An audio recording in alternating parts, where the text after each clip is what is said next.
there's not a minute in your day when you can't be involved in becoming more human. Masterful Leaders for men building business, family, and self. Hosted by Shimshon Mir Frankel. Today's guest has spent over 2 decades mastering the art of the frame. First as an internationally sought-after photographer, capturing the raw emotional depth of high-profile families worldwide, and today as a revolutionary educator and personal mastery coach based in Jerusalem. Rabbi Shmuel Diamond is the founder of Bnei-Aliyah and the creator of Journey to a Blessed Life, a groundbreaking framework that bridges the profound inner spiritual wisdom of Chasidis with elite tactical psychological systems like Stephen Covey's 7 Habits.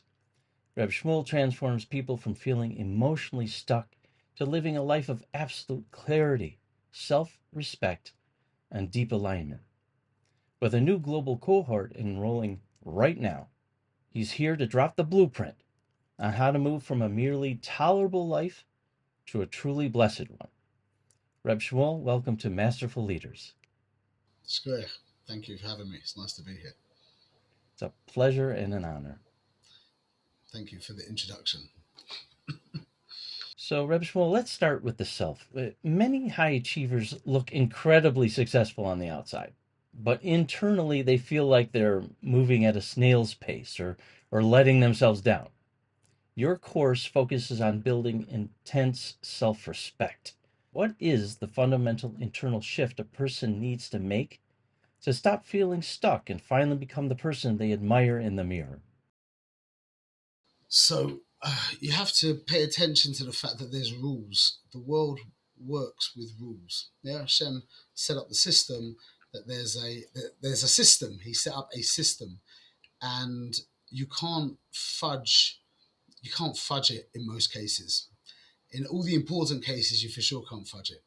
So the idea of trust and respect, you can't trust someone who's not trustworthy.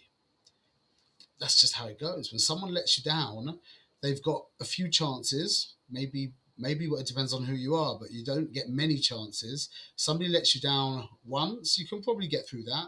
They let you down twice, that's a problem. 3 times, they probably get a cross, an X. Yeah. What about respectability? So imagine I don't even want to say it, but somebody who you genuinely respect. You walk into his office and you see something on his screen is watching something that is completely inappropriate.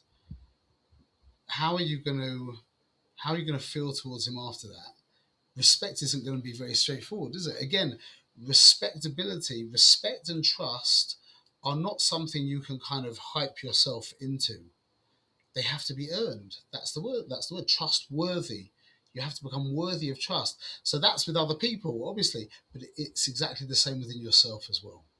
So when a person has achieved massive outward success, but they are not coming through for themselves on whatever level that is, and they're not acting respectably in their inner private life, then they're going to feel they're not going to trust themselves. They're not going to respect themselves, which means you can't love yourself if you don't trust and respect yourself. And if you don't love yourself, then you can't be yourself. That's a very deep point. Maybe we'll get to that later.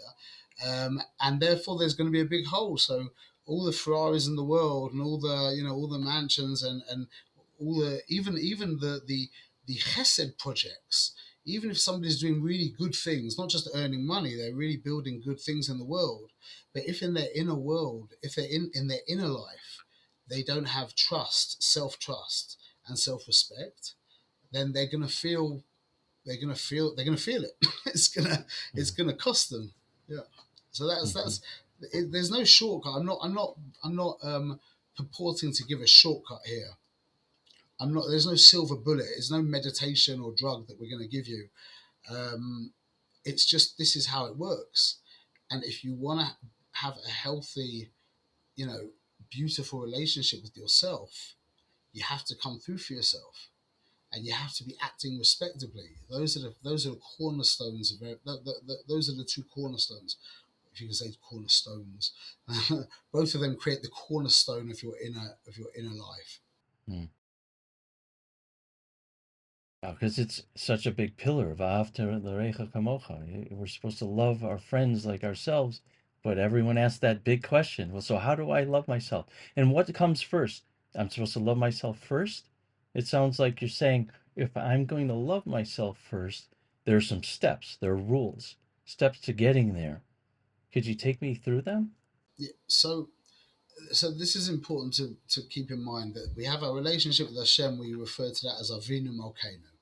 Okay, those are the two most kind of we have lots of relationships with Hashem, but we can summarize everything on the two extremes, that Avinu Malkeinu. Okay, I don't like to talk about unconditional love. Although a lot of people mean what I'm going to be saying, I just don't like that word, because love is an emotion, and as such, an emotion waxes and wanes, ebbs and flows, rises and falls. So emotions, by definition, are in flux. So to say, I will love you unconditionally, not only is that unrealistic, but it can cause even more. If the love becomes foundational or primary and the person becomes secondary, then that's a problem. I'm not going to get into that right now, but the idea is there's the relationship, yeah, again, which people call unconditional love generally. There's the relationship, and then there's conditional love. Okay, so the actual relationship is binary. Okay, so that's the concept Avinu Malkeinu. That's the Avinu. Okay, no matter what your children do, you're still going to be their father. They can't do anything that would stop you from being their father. And you can't do anything that will stop them from being your children. That's just binary. He's my dad. Yes or no. There's no levels, there's no nuances. It's just a simple statement of reality. Yes. That's the Avinu part of the relationship. And we have to have that in ourselves as well. Yeah, there's this foundation of, whether you call it acceptance or love, or you could call it all different kinds of things, yeah. But there's that kind of binary relationship, which is the foundation of the experiences within the relationship. Now that's Malkeinu. Now, just like your father is your father always, you have to crown the king your king. And just like your father will come back to you again and again and again and again because you're his son, yeah, your king won't have such patience with you, and you have to earn the king's respect. If you're not a contributing, productive member of the society, yeah, then you're not gonna find favor in the king's eyes. So we have that dual relationship with ourselves. There is that level of complete acceptance of who you are just because you are, and that's essential and necessary. But that's not enough. Meaning that's the foundation, but on top of it, you've got the relationship to yourself, like Malkeinu, where you have to come through for yourself. So that's really in regards to the self-love. Yeah, if you want to call the first level of self-love, okay, but the actual emotions towards yourself, that's predicated on the second section of the second part of the relationship, where you're actually coming through for yourself and you're being respectable and you're being someone who is lovable. Yeah, however you want to define that. So that's like in a sense the blueprint to self-love, is to remember that you're playing this game where you do have to come through for yourself and you can't fudge that. So yeah. It really touches my heart. The way it worked for me and my wife was we had this incredible shift uh, where I guess I would call it maybe conditional love, especially with our first. Um, and it was this recognition, this awareness of the relationship that you're speaking about, and the intellectual understanding of that was our focus, and that was all about investing ourselves in our children in that way. And through that, actually actualizing that, implementing those thoughts in conversation and in our behavior actually led me to having more respect and appreciation for myself. So it took me a lot of effort to get there. First I had to do the thing that went completely against my nature, or what I assumed my nature was at the time, and I was able to sort of overcome this crazy obstacle of the person who I thought I was, but the person who I am today is is a complete, I feel completely different in terms of my relationship with my children. And so it started with me in terms of an idea that I had to implement, but I didn't just automatically feel good about myself. And then that's what led to me appreciating my children more and approaching them in a refreshing way. It more reflected back to me that, I'm okay. And and you also said something about identity, correct? This somehow led to me to have a brand new identity. Does that resonate with you? When you're coming through for a child, although you're obviously coming through for the child, you're also coming through for yourself. So it's still predicated on self trust. That feeling that you can, it's always that your feeling towards yourself is always in your inner, is always comes from your inner world. And it can be that a person is trying to play the role of a good father. I'm not saying this is you, but a person will be trying to play the role of a good father as opposed to being concerned about the child. And that in a sense is the father letting himself down, because he's actually not moved out of himself. And that's really on a, quite a subtle level. That's a selfish, that's a level of selfishness. And the more involved in selfishness we are, again, the more we kind of spiral downwards. So it's important just to remember that the coming through for yourself, that it can take it takes many kinds of forms, many forms. Mm-hmm. Oh, that really rings true for me. Those were the messages in my mind that I am doing the right thing. I am being the good father here. When really that was, as you're saying, that was all about me. Yeah, yeah.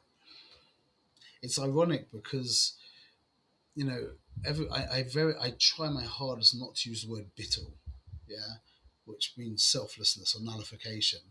It's got it's in my mind it's maybe even more destructive than the word God.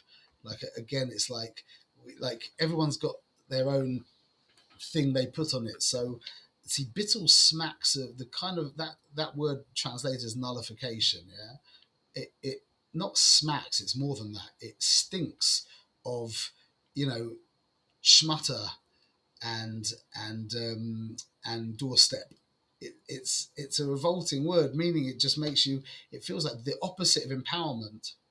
But we're talking, when we're talking about this idea of stepping beyond self, we're talking about the idea of stepping into infinity in a sense.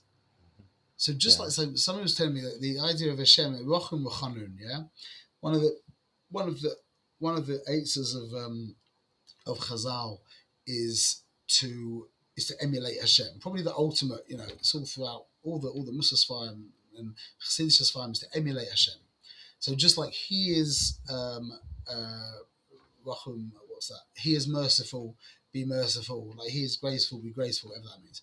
So I was talking to a guy the other day, an elderly man, who was saying, look, I want to be like Hashem, so I'm being Rachum Mechanun. Yeah, that's part of it is. I said, that's interesting because Hashem isn't trying to be like anyone. In his Rahmanas, yeah, he's actually concerned about the other. So if you want to be concerned about the other because you want to emulate Hashem, you're actually not doing what Chazal are asking you to do. Chazal are asking you to actually recognize the other, not to try and emulate God by recognizing the other. Mm-hmm. That's an incredibly, it's a subtle Yeah. point, but it's a sledgehammer.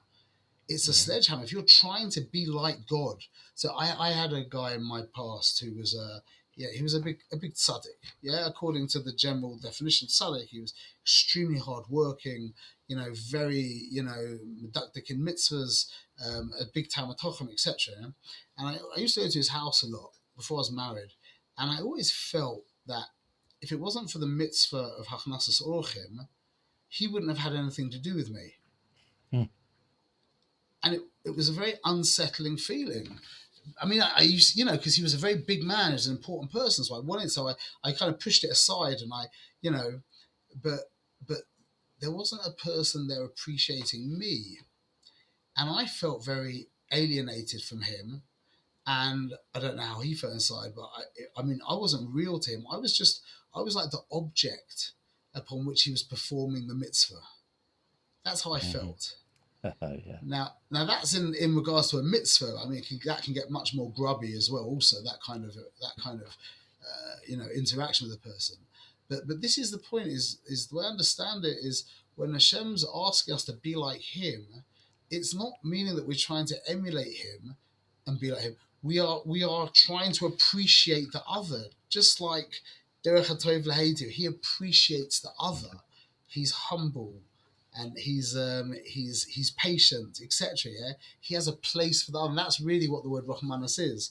Rahmanas comes from the word Rechem, which means a womb. A womb is a place inside the human being, and the woman specifically, which is actually specific. It's designated for another. The womb in a woman is not for her; it's for another.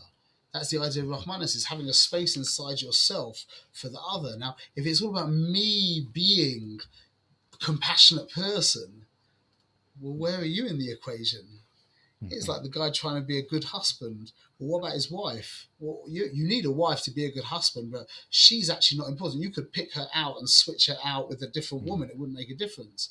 So there's actually, like, unfortunately, there's a kind of, in a sense, of pandemic in our world, in the world that I'm in. Where are you, by the way? Where do you live? I live up in Zichron Yaakov, Okay. just south of Haifa. Yeah. In the world that I live, there's a lot of very, very good guys, really good, good from men who haven't learned about this idea of the other. And they've gone through the yeshiva system. The yeshiva system doesn't particularly teach you, unless you really kind of, do your own, put yourself out yourself, the concept of the other, like trying to understand this concept of a love that is dependent on something, a love that isn't dependent on something, the concept of an essential love and the concept of a conditional love. Yeah. And if you haven't got that clear, or you've never even heard of it before, then you can be playing the role of being a good husband. And I've seen this many, many times, unfortunately, many, many times, where the woman is very confused because she hates him. She literally hates him. And she doesn't know why, because he's checking all the boxes. And her friends are jealous of her sterling husband. But she is just the object of she is just the object upon which he is performing his husbandry. How would you say it? Husbandry. She's just an object. So she feels like an object, and she ends up despising it. And I've had that really a few times, and the emotions are very, very profound, very like visceral and deep. And what makes it all the worse is that the lady, it happens mainly from women towards men, that the lady is very confused because she doesn't know why she feels this way, because he's doing everything that she wants him to do. She just doesn't know why she doesn't like him. And it's and this is the reason, is that she's not really real to him. So we have to learn deeply about this. It's not difficult. It's really not a difficult idea. It's just if we don't learn about it, we won't know it. Once we've learned about it and we start, learn about it deeply, and we start becoming aware of it, then it's something that we can really work on fixing. Really work on pulling ourselves out of the problem. what are the mechanics of creating a space for the other? The reason I'm asking is, over 30 years ago when I was in graduate school, they would promote the idea that we were supposed to open our chest, open our hearts and allow the other person into our heart. And for me, I at the time, I was 24 years old. I couldn't relate to it. What I would do, because I'm kind of on that sort of empath side of things, I would step into others. I would just literally walk, the idea that, you don't understand someone unless you've walked a mile in their shoes. Well, I would literally imagine myself stepping into their shoes. I would step into their body and I would lose myself in that other person in order to understand them. In order for me to allow the other to be, I had to lose myself in the process. So Now, I don't really know what that means. That to me is very fluffy. Like, so yeah. now how do you do that? That's my question to you. Oh, I would do it automatically. It was absolutely natural. And I had to learn something that today I call boundaries, because I literally would lose myself. I could walk away and feel like a zero. Or if that person walked away, it was even worse because now I didn't know who I was. I had been I had stepped into that person so long that I had lost myself. But what does that mean to step into a person? What does that mean? It means to How can you feel somebody else's inner world? What do you so do? good, so good, good. You can't. You absolutely can't. It was a figment of my imagination. Hmm. There's absolutely no way for us to know what lies in another person's heart. So now I'm back to the original. I'm now open myself up, I open up my heart, and I allow another person in. I have no idea what that means. Also, what does that mean? Well, You open your heart and allow someone into your heart, yeah, like Lemaisa. Practically, what does that mean? yeah. So practically, I don't really get there either. I'll tell you why.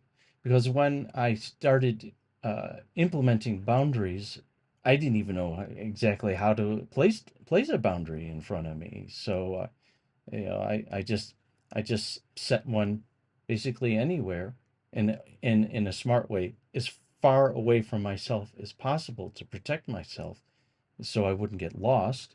Um, and slowly, over the years, over time, I was able to move that line. I mean, imagine, you know, Harold in his purple crayon.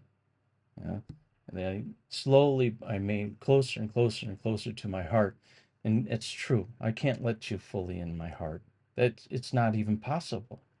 But I can be so much more vulnerable and open, knowing that the line is there and that I don't have anything to be afraid of. But it took many years to develop this I'm because sorry of to this. push. I'm sorry to push back, but still, I just want, like, this is what I feel people are after. And it's just practical advice. This idea of letting someone into your heart is just, it's so abstract, so theoretical. Like, Yeah, how do you do that? yeah. So So that's what I'm asking. What are the mechanics? yeah, How do so you do it? I would let go of that whole, personally let go of that whole thing, that whole idea of opening your heart and entering somebody else's reality, all that kind of stuff. Yeah, and I'd make it much more simple. Um, See, you said it yourself. You can't actually merge with another being, meaning on a, if you want to break down the structure of the human being, okay, you have at the highest level, let's just call it Rotson, yeah, will, okay, for our intents and purposes, call it will. Then the person has a mind, a seichel, yeah, intellect. Then they have their emotions, and then they have their behavior, yeah, thought, speech, and action. Yeah, that's called the levushim, the garments. Now that's how it works with mitzvahs as well. Okay, there's the Ratzon Hashem, there's the will of Hashem, and then there's the actual practical mitzvah. the place where you and the other actually contact each other is on the most external level of behavior. That's how you merge with God. See that there's so many understandings that come from this concept. Why is behavior called garments? And there's a lot of reasons, but one of the most important reasons is that I can put on somebody else's garments. I can put on your garments. Now, let's say, just make a very simple scenario, is my wife has some dirty dishes in the sink that she wants cleaned.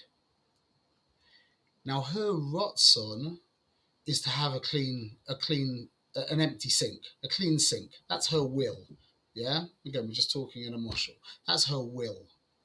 Now, there's a pragmatic, logistical necessity for that to take place, which is someone has to come and clean the dishes. Her will is that the kitchen is nice and clean. There's a sink full of dirty dishes. So we now need that the dishes are cleaned. Now, when I come and clean the dishes, I don't care about the sink again, in the moshel. I don't care about the sink being empty. I don't care about a clean kitchen. Yeah. I care about my wife. Now, what I do, so to speak, is I let go of my own behavior because I wanted to go and play golf. Yeah. So I let go of my behavior, and now I come in and clothe myself in her behavior, which is cleaning the dishes. That's now where we start to merge with one another. That's where it begins. And that's really the most profound level of merging with the other, is through simple acts of kindness. That's why I was saying this whole idea, if I open up my heart to another, I suppose that what we talk about in the program is the idea of silent listening. Yeah, so that is in a sense opening your heart to the other, but that is again a behavior. I'm silencing my inner voice so that you have a place to move into. But it's not about me doing something, clever or spiritual or Kabbalistic. It's very, very simple. Now, what we recommend in our class that really helps you, because that's not so simple.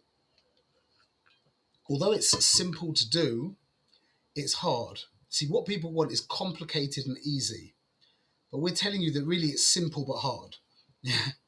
But it's difficult to come out of yourself for another because the ego's in the way. The ego will do the dishes, but will be thinking while he's doing the dishes, she's going to owe me for this. I'm getting some brownie points here. Now your wife isn't in the picture again. You're back to yourself. Mm-hmm. So what we recommend in our course, which is, I've seen amazing things happen in my own life, and I've heard from hundreds of other people that it's a game changer, is start being concerned for the invisible other. What does that mean? Yeah. A great example is take one paper towel. When you're not sure, you really could do with taking, say, 3 or 4 paper towels, or there's a packet of tissues on the table. Use one tissue and say in your mind, because if I take 2 tissues, someone in the future, might be 3 or 4 hours from now, 2 days from now, is going to be without tissue. So I'm going to take one tissue. That means that I've started to care about an invisible person. And that's actually quite easy because the ego isn't necessarily going to give you too much pushback on that.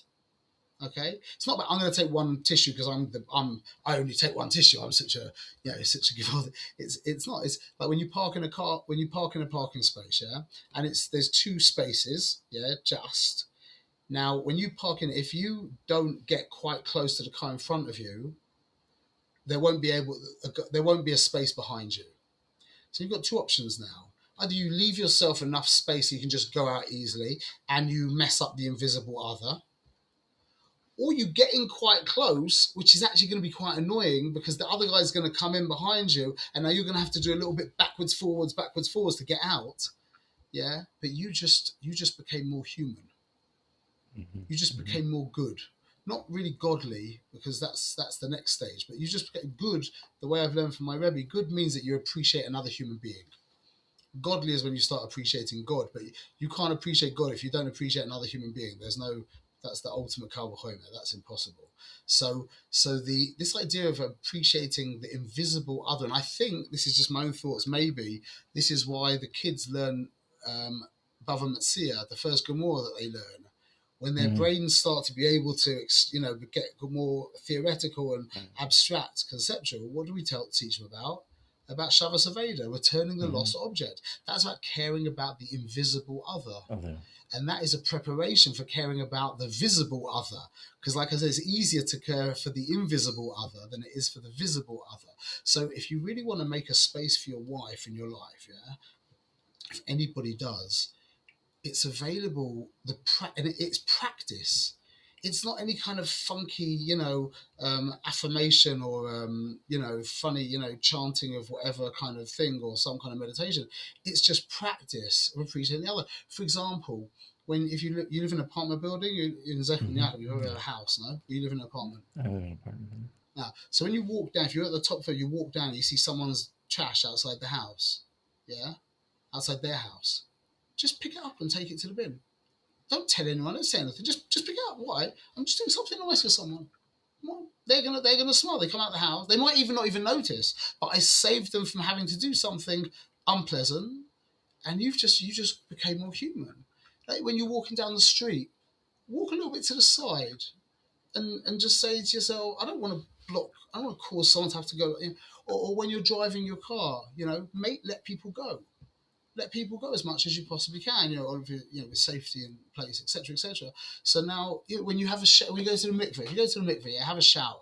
Let's say you like a cold shower, You have a cold shower, you feel the schmuck, Now, the next person's going to come into the shower. They're going to get a shock because it's cold.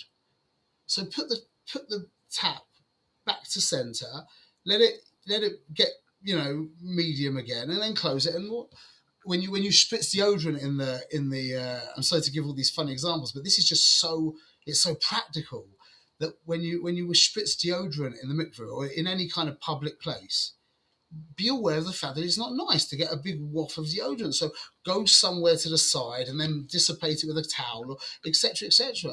Don't. I mean, again, we went camping yesterday for with my kids. I went camping with my kids. That's why I'm a bit sunburned.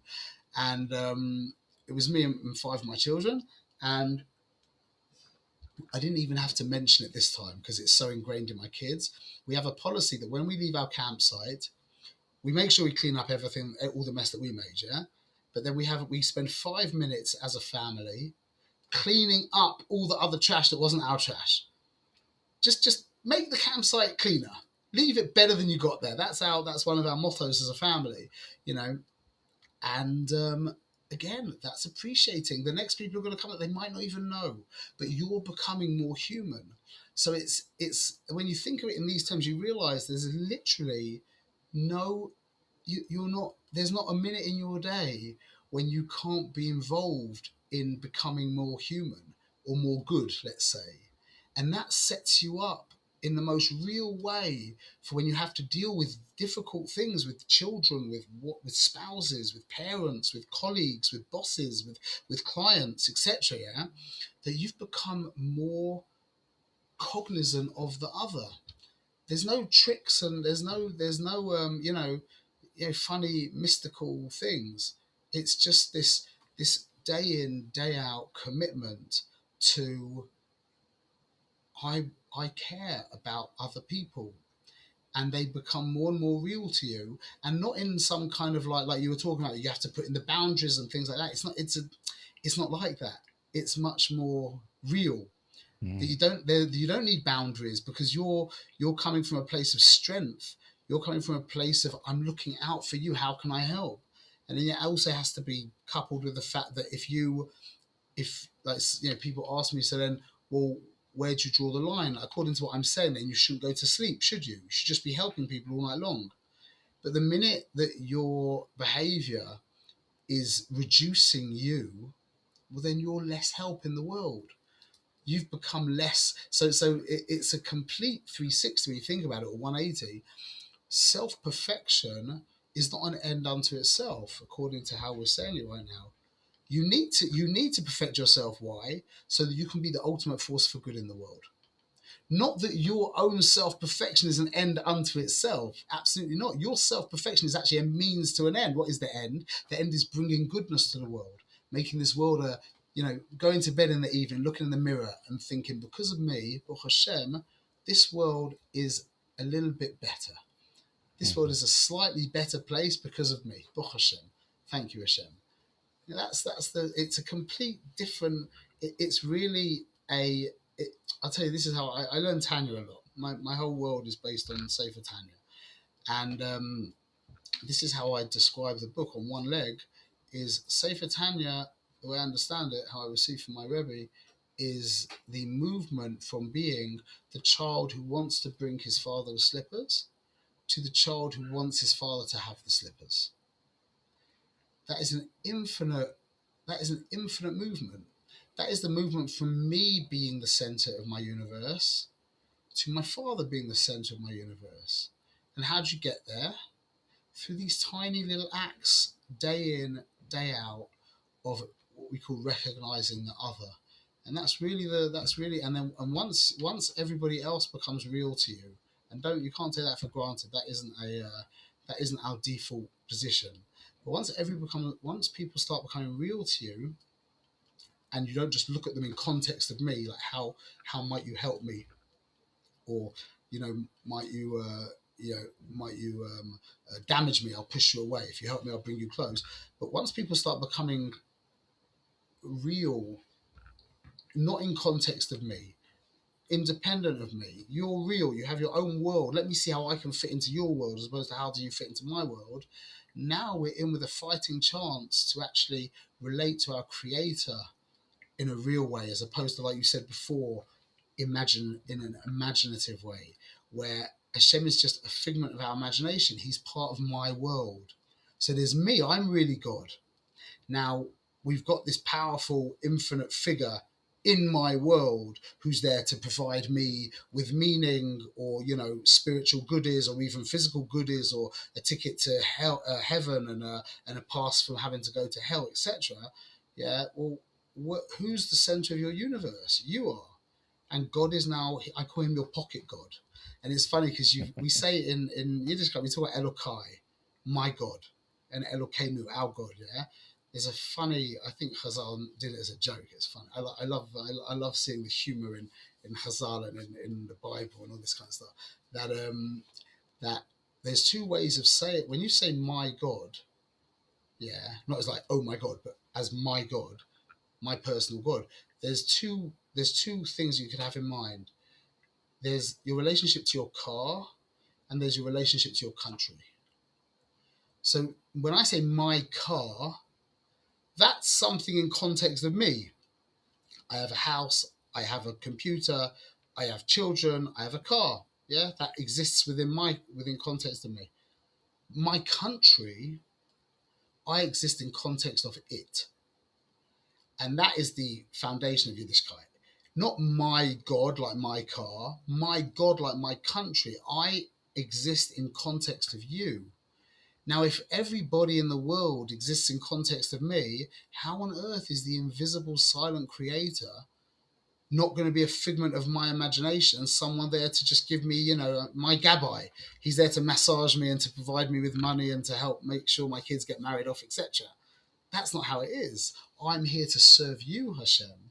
So this work of making space for the other is actually of infinite importance, because there's no relationship with God if other people aren't real to you. And that's why the Mukubalim call Ben Adam L'Chaveiroi a keli for Ben Adam L'Makom.